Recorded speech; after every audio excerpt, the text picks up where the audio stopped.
سلام به شما دوستان و همراهان عزیز. در این ویدیو به بیوگرافی و سرنوشت مرجان، خواننده و بازیگر پیش از انقلاب که بعد از انقلاب نیز در ایران ماند اما به دلایلی مجبور به مهاجرت شد که در ادامه ویدیو به علت مهاجرت و فوت این بازیگر کشورمان میپردازیم. لطفاً قبل از دیدن ادامه ویدیو کانال را سابسکرایب کنید و زنگوله کنارش هم فعال کنید. مرجان با نام اصلی شهلا صافی ضمیر خواننده و بازیگر زن قبل از انقلاب بود که در سال 1327 در تهران به دنیا آمد. پدرش از مدیران وزارت راه و مادرش معلم بود. او در دوران نوجوانی برای مجریگری در یک برنامه کودک و نوجوان انتخاب شد و سپس به عنوان گوینده برنامه کودک تلویزیون ملی ایران مشغول به کار شد. به گفته خودش به خاطر چشمهای درشتش مادرش نامش را شهلا گذاشت، اما به این دلیل نام مرجان را برای خود انتخاب کرد که شهلا ریاحی در آن دوران شهرتی در سینما داشت و مرجان نمیخواست از این نام استفاده کند. او در 12 سالگی خبرنگار نوجوان مجله اطلاعات کودکان بود و گویندگی برنامه هفتگی این مجله را هم در تلویزیون بر عهده داشت. وی بعد از اتمام تحصیلات با مهدی علی محمدی که آن زمان دوبلور و گوینده رادیو بود ازدواج کرد که حاصل آن ازدواج یک دختر به نام پوپک بود. اما این ازدواج ناموفق و کوتاه به جهت تضادهای حاصل از اختلاف فاحش سنی نزدیک به 25 سال و در پی کشمکشی که از سال 1352 درگیر آن شدند، بنا به حکم دادگاه حمایت خانواده بعد از 2 سال به متارکه انجامید و حضانت پوپک تا رسیدن به سن قانونی و به درخواست و پافشاری مرجان به او واگذار شد.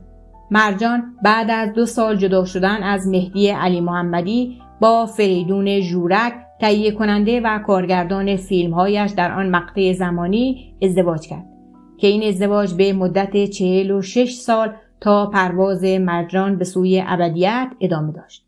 وی از جمله بازیگرانی بود که بعد از بازی در سینما به موسیقی روی آورد.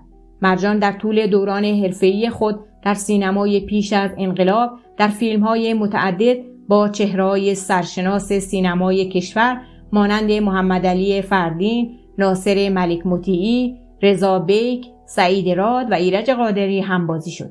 بعد از ورود به دنیای موسیقی و شهرت در این عرصه بازیگری را کنار گذاشت و تنها بر خوانندگی متمرکز شد.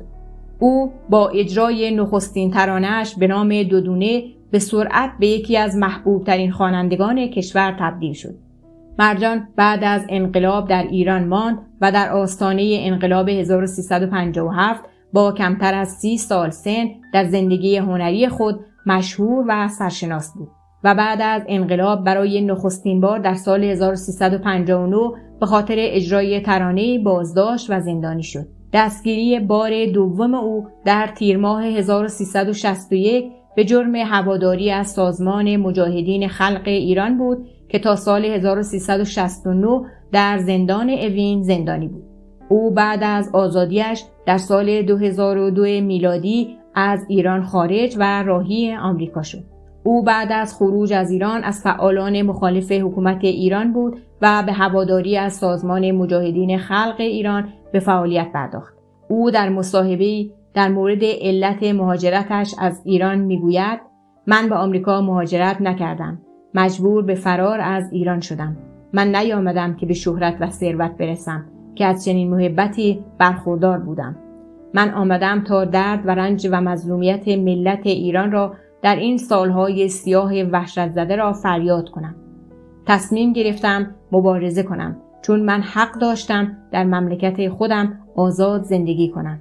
میخواهم هنرم را وقف مقاومت برای آزادی میهن و خلق ستمدیده محروم ایران کنم. مرجان واپسین سالهای عمر خود را در لس آنجلس به سر برد و در 17 خرداد 1399 در سن 72 سالگی بر اثر ایست قلبی در پی یک عمل جراحی درگذشت.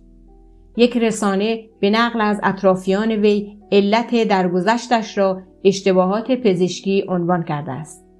وی در آرامگاه کالیفرنیا به خاک سپرده شد. روحش شاد. خیلی خیلی ممنون از همراهی شما دوستان عزیز. لطفاً شما هم نظراتتون را کامنت کنید و اگر هنوز عضو کانال نیستید لوگوی تاپ ترین ها را در پایین تصویر مشاهده می‌کنید که با یک کلیک ساده میتونید عضو کانال بشید و ویدیوهای ما رو دنبال کنید. مواظب خودتون باشید. خدا نگهدارتون.